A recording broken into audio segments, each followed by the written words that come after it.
नमस्कार दोस्तों, आप सब लोगों का एक नई वीडियो में हार्दिक स्वागत है। आज की वीडियो में देखेंगे practice set number 11। Practice set 12 भी आएगा और 13, 14, 15 तीन प्रैक्टिस सेट और आएंगे। ये सभी के सभी प्रैक्टिस सेट इंपॉर्टेंट होंगे। जितने भी प्लेलिस्ट में प्रैक्टिस सेट दिए गए हैं सभी प्रैक्टिस सेट को अगर अच्छी तरीके से आप पढ़ के जाते हैं तो 25+ आपके नंबर आ जाएंगे। कुछ हमने इंपॉर्टेंट नोट्स टेलीग्राम ग्रुप पर शेयर किए हैं, उनको जरूर पढ़ लीजिएगा। 2 से 3 प्रश्न उन 3 पेज से ही आप लोगों को देखने को मिल जाएंगे। कोई भी आप मतलब किसी भी डेट में आपका एग्जाम लगा हो, ठीक है, तो देखेंगे उसमें कहीं ना कहीं प्रश्न आप लोगों को देखने को मिलेंगे। वो 3 पेज इंपॉर्टेंट है, इसलिए टेलीग्राम ग्रुप को ज्वाइन करिए, वहीं से आप उसे डाउनलोड कर सकते हैं और देख सकते हैं। इसकी पीडीएफ भी वहीं से प्राप्त करेंगे। तो चलिए वीडियो को स्टार्ट करते हैं। ठीक है, पहला प्रश्न लिया गया, शिक्षण के स्मृति स्तर की मुख्य विशेषता निम्नलिखित में से क्या है। तो स्मृति स्तर की मुख्य विशेषता बतानी है इसमें से। क्वेश्चन नंबर 1, देखिए इसका यहाँ पर राइट आंसर हो जाएगा ऑप्शन बी हो जाएगा, तथ्यों को रटने, याद रखने और पुनः स्मरण करने पर बल देना। ठीक है, तो ऑप्शन बी यहाँ पर इसका सटीक आंसर होगा।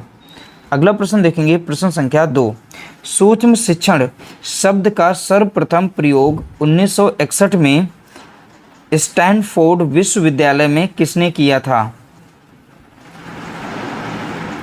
क्वेश्चन नंबर 2 का यहाँ पे राइट आंसर देखेंगे, इसका राइट आंसर है ऑप्शन ए हो जाएगा, D.W. Allen. Option A correct answer होगा। अगला प्रश्न देखेंगे, सूक्ष्म शिक्षण चक्र का सही और व्यवस्थित क्रम क्या है। क्वेश्चन नंबर 3 का यहाँ पे राइट आंसर आप बताएंगे। 3 का राइट आंसर हो जाएगा ऑप्शन ए, जैसे पाठ योजना, शिक्षण, प्रतिपुष्टि, पुनः पाठ योजना, पुनः शिक्षण, पुनः प्रतिपुष्टि। ये एक सही क्रम, एक व्यवस्थित क्रम है। अगला प्रश्न देखेंगे, शिक्षण की खेल विधि के मूल प्रतिपादक कौन माने जाते हैं।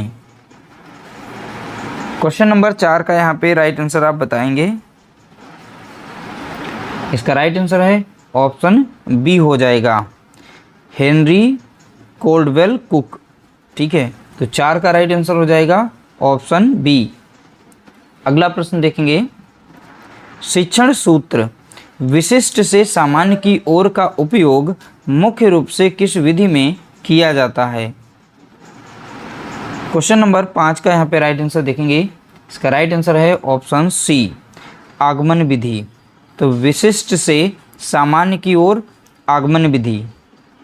अगला प्रश्न, कक्षा शिक्षण में प्रभावी संप्रेषण का क्या परिणाम होता है। प्रश्न संख्या 6, इसका राइट आंसर हो जाएगा ऑप्शन बी हो जाएगा, उद्देश्यों की प्राप्ति और छात्रों द्वारा संप्रत्ययों को स्पष्ट रूप से समझना। अगला प्रश्न, सूक्ष्म शिक्षण के अंतर्गत पुनः पाठ योजना के लिए भारतीय प्रतिमान में कितने मिनट निर्धारित हैं। प्रश्न संख्या 7, इसका राइट आंसर हो जाएगा ऑप्शन डी हो जाएगा, 12 मिनट। अगला प्रश्न, निम्नलिखित में से कौन सा शिक्षण का एक मनोवैज्ञानिक सिद्धांत है। प्रश्न संख्या 8, इसका राइट आंसर हो जाएगा ऑप्शन ए, अभिप्रेरणा एवं रुचि का सिद्धांत। तो ऑप्शन ए राइट आंसर होगा। अगला प्रश्न देखेंगे, शिक्षण की व्याख्यान विधि की सबसे बड़ी कमी क्या है। 4 ऑप्शन में से शिक्षण की व्याख्यान विधि की सबसे बड़ी कमी बतानी है। 9 का यहाँ पे राइट आंसर देखेंगे, 4 ऑप्शन में से ऑप्शन बी यहाँ पर करेक्ट आंसर हो जाएगा। यह शिक्षक केंद्रित होती है और छात्र इसमें निष्क्रिय श्रोता बन जाते हैं। ठीक है, तो ये सबसे बड़ी कमी है यहाँ पर। अगला प्रश्न, ज्ञानेंद्रियाँ ज्ञान के प्रवेश द्वार हैं, इस विचार के आधार पर शिक्षण में किसका प्रयोग अनिवार्य माना जाता है। प्रश्न संख्या 10, इसका राइट आंसर हो जाएगा ऑप्शन बी हो जाएगा, दृश्य श्रव्य सामग्रियों का। अगला प्रश्न, समावेशी शिक्षा निम्नलिखित में से किस अधिकार पर आधारित है? प्रश्न संख्या 11 का यहाँ पे राइट आंसर हो गया ऑप्शन सी होगा, समानता और मानवाधिकार के सिद्धांत पर। अगला प्रश्न, ब्रेल लिपि में उभरे हुए बिंदुओं को किस प्रकार के कागज पर बनाया जाता है? प्रश्न संख्या 12 इम्पॉर्टेंट प्रश्न है, तो 12 का राइट आंसर हो जाएगा ऑप्शन डी, मोटे कार्डबोर्ड या चार्ट पेपर पर। अगला प्रश्न, अधिगम अक्षमता शब्द का सर्वप्रथम प्रयोग वर्ष 1962 में किसने किया था? प्रश्न संख्या 13 का यहाँ पे राइट आंसर आपको बताना है। इसका राइट आंसर हो जाएगा ऑप्शन बी हो जाएगा, सैमुअल क्रिक ने किया था। अगला प्रश्न, गणितीय अक्षमता डिसकैलकुलिया से ग्रसित बच्चे की सहायता के लिए कक्षा में क्या उपलब्ध कराया जाना चाहिए? प्रश्न संख्या 14, देखिए इसका राइट आंसर हो जाएगा option B, calculator, graph paper और एबेकस जैसी सहायक उपकरण ये उपलब्ध कराए जाने चाहिए। अगला प्रश्न, वंचित और अपवंचित वर्ग के बच्चों में आत्मविश्वास जगाने के लिए स्कूल में किस प्रकार की गतिविधियां होनी चाहिए? प्रश्न संख्या 15, इसका राइट आंसर हो जाएगा ऑप्शन बी हो जाएगा, उनके सांस्कृतिक ज्ञान और त्योहारों को कक्षा में सम्मान देना और तथा सहभागिता बढ़ाना। तो सबसे सटीक जो आंसर होगा वो ऑप्शन बी हो जाएगा। अगला प्रश्न देखेंगे, कक्षा में उपयोग की जाने वाली शिक्षण अधिगम सामग्री यानी कि टीएलएम कैसी होनी चाहिए? प्रश्न संख्या 16, देखिए इसका राइट आंसर हो जाएगा ऑप्शन ए हो जाएगा, कम लागत वाली, प्रासंगिक और स्थानीय स्तर पर उपलब्ध, ठीक है, यानी स्थानीय लोकल क्षेत्रों में ही वह चीज़ मिल जाए। अगला प्रश्न, प्रश्न संख्या 17, उत्तर प्रदेश में स्थित मनोविज्ञानशाला प्रयागराज वर्तमान में किस सरकारी विभाग संस्था के अंतर्गत एक विशिष्ट विंग के रूप में कार्य करती है? प्रश्न संख्या 17 इम्पॉर्टेंट प्रश्न, इसका राइट आंसर हो जाएगा ऑप्शन सी, देखिए SCERT, तो इसका फुल फॉर्म भी याद रखिएगा, प्रश्न पूछा जाता है, राज्य शैक्षिक अनुसंधान और प्रशिक्षण परिषद उत्तर प्रदेश के अंतर्गत। यहाँ पर प्रश्न को 17 को अच्छे से पढ़िएगा।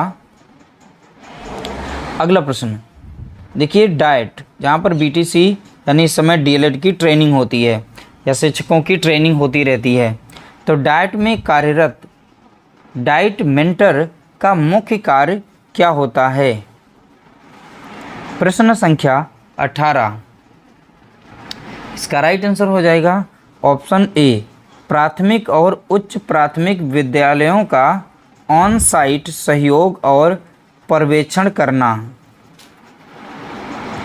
अगला प्रश्न, विद्यालय स्तर पर गठित स्कूल प्रबंधन समिति SMC में कम से कम कितने प्रतिशत सदस्य बच्चों के माता पिता या अभिभावक होने अनिवार्य हैं? 19 का यहाँ पे राइट आंसर देखेंगे, इसका राइट आंसर हो जाएगा ऑप्शन सी हो जाएगा, 75%।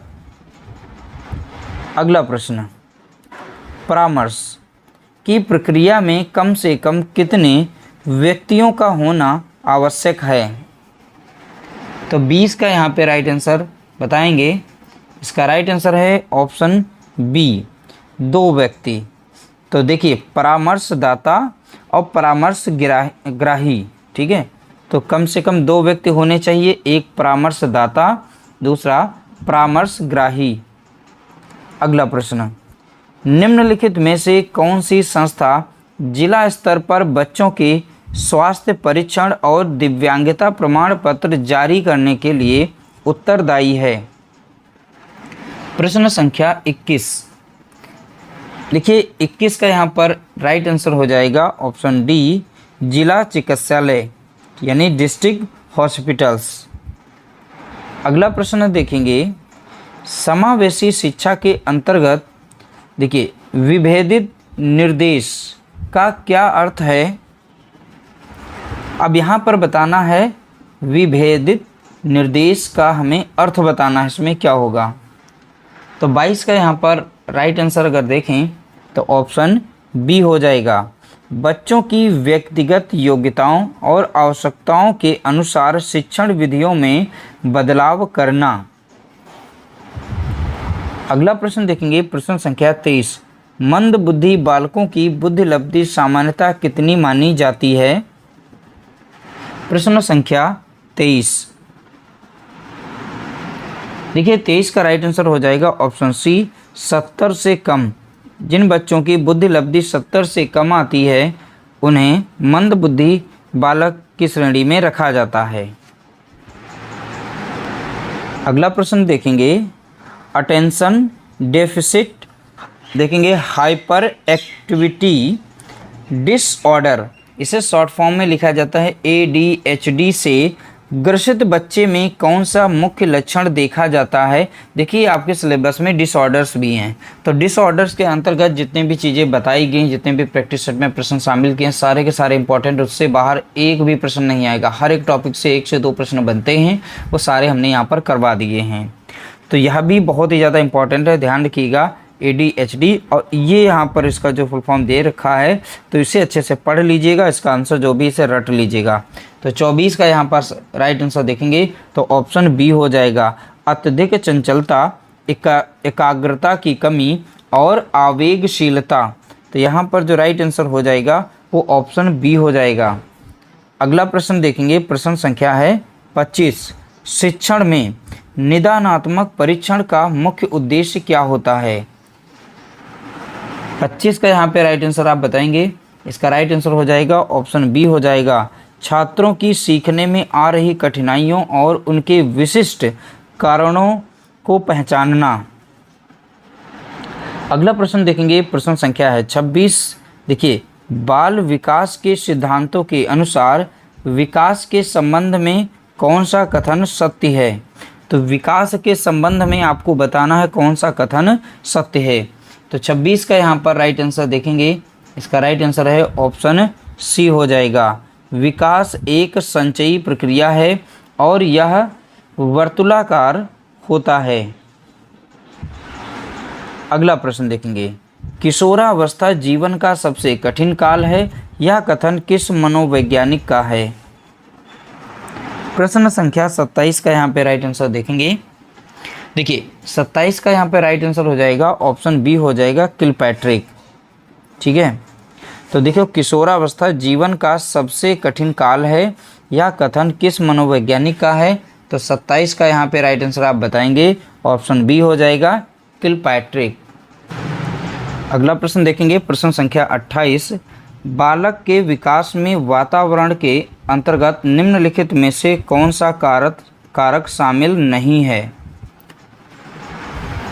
बालक के विकास में वातावरण के अंतर्गत निम्नलिखित में से कौन सा कारक शामिल नहीं है। तो 28 का यहाँ पर राइट आंसर देखेंगे, इसका राइट आंसर है ऑप्शन सी, माता पिता के गुणसूत्र। ठीक है, बाकी यहाँ पर जो वातावरण के अंतर्गत हैं, देखिए परिवार का माहौल शामिल है, मित्रों की संगति शामिल है, संचार के माध्यम शामिल हैं। अगला प्रश्न, बाल विकास की किस अवस्था को मिथ्या परिपक्वता का काल कहा जाता है। तो 29 का यहाँ पे राइट आंसर देखेंगे तो ऑप्शन बी हो जाएगा, बाल्यावस्था। किसके अनुसार, रॉस के अनुसार। तो रॉस के अनुसार यहाँ पर बताया गया था। अगला प्रश्न देखेंगे, प्रश्न संख्या है 30, किसी बालक में सृजनात्मकता का स्तर ऊंचा होने पर उसकी बुद्धि के संबंध में क्या सामान्य अनुमान लगाया जाता है। तो 30 का यहाँ पर राइट आंसर देखेंगे तो ऑप्शन बी हो जाएगा, उसकी बुद्धि का स्तर कम से कम औसत या उससे ऊपर होगा। अगला प्रश्न, तुम मुझे कोई भी बालक दे दो, मैं उसे डॉक्टर, इंजीनियर, चोर या जो चाहूँ बना सकता हूँ। यह प्रसिद्ध कथन किसका है? मोस्ट इम्पॉर्टेंट कथन 31 का यहाँ पे राइट आंसर देखेंगे तो ऑप्शन डी हो जाएगा, जे.बी. वाटसन। ये व्यवहारवादी थे, ठीक है, ध्यान रखिएगा, जे.बी. वाटसन। तो वाटसन ज़्यादातर आप लोगों को ऑप्शन में देखने को मिलेगा। अगला प्रश्न देखेंगे, प्रश्न संख्या यहाँ पर है 32। बाल विकास के किस क्षेत्र का संबंध बालक की भाषा, अभिव्यक्ति, शब्दावली निर्माण और संवाद क्षमता से है? तो बाल विकास के किस क्षेत्र का संबंध बालक की भाषा, अभिव्यक्ति, शब्दावली निर्माण और संवाद क्षमता से है? तो 32 का यहाँ पे राइट आंसर देखेंगे, इसका राइट आंसर है ऑप्शन बी, भाषा विकास। अगला प्रश्न, नवजात शिशु के मानसिक विकास के संदर्भ में प्रारंभिक अवस्था में उसके चिंतन का आधार क्या होता है? प्रश्न संख्या 33, इसका राइट आंसर हो जाएगा ऑप्शन बी, मूल प्रवृत्तियां और संवेदी गामक क्रियाएं। अगला प्रश्न देखेंगे, प्रश्न संख्या है 34। बालक के विकास को प्रभावित करने वाले संचार माध्यमों में आधुनिक समय में सबसे तीव्र और व्यापक प्रभाव किसका देखा जा रहा है? तो 34 का यहाँ पे राइट आंसर देखेंगे तो ऑप्शन बी हो जाएगा, यानी डिजिटल मीडिया और स्मार्टफोन। अगला प्रश्न देखेंगे, प्रश्न संख्या 35। शारीरिक विकास के अंतर्गत बालकों की हड्डियों की संख्या बाल्यावस्था में बढ़ने के बाद किशोरावस्था में संलयन के कारण कितनी हो जाती हैं? 35 का यहाँ पे जो राइट आंसर हो जाएगा ऑप्शन सी होगा, यानी 206 हो जाती हैं। कितनी? तो आप बताएंगे 206। पहले कुछ 270 होती हैं, 270 से लेकर 300 होती हैं। जैसे जैसे हमारी एज बढ़ती हो धीरे धीरे हड्डियां जॉइंट हो करके और अंत में जो किशोरावस्था तक पहुंचती हैं वो 206 रह जाती हैं। तो यहाँ पर देखिए पूछा गया था ना, बढ़ने के बाद किशोरावस्था में संलयन, तो किशोरावस्था की यहाँ पर पोजीशन के हिसाब से प्रश्न पूछा गया था। इस तरह से हमने यहाँ पर 35 मोस्ट इंपॉर्टेंट प्रश्न देखे हैं। इसके बाद अभी थोड़ी देर बाद ही आप लोगों को एक और प्रैक्टिस सेट देखने को मिलेगा, यानी प्रैक्टिस सेट नंबर 12वें अंक का, ठीक है। तो उसमें भी आप लोगों को 35 प्लस ही मोस्ट इंपॉर्टेंट प्रश्न दिए जाएंगे, जो कि आपके परीक्षा के लिए बहुत ही ज़्यादा इंपॉर्टेंट होंगे। बाकी वीडियो कैसा लगा कमेंट करके बताइएगा। वीडियो अगर अच्छा लगा है तो लाइक करिएगा, शेयर करिएगा।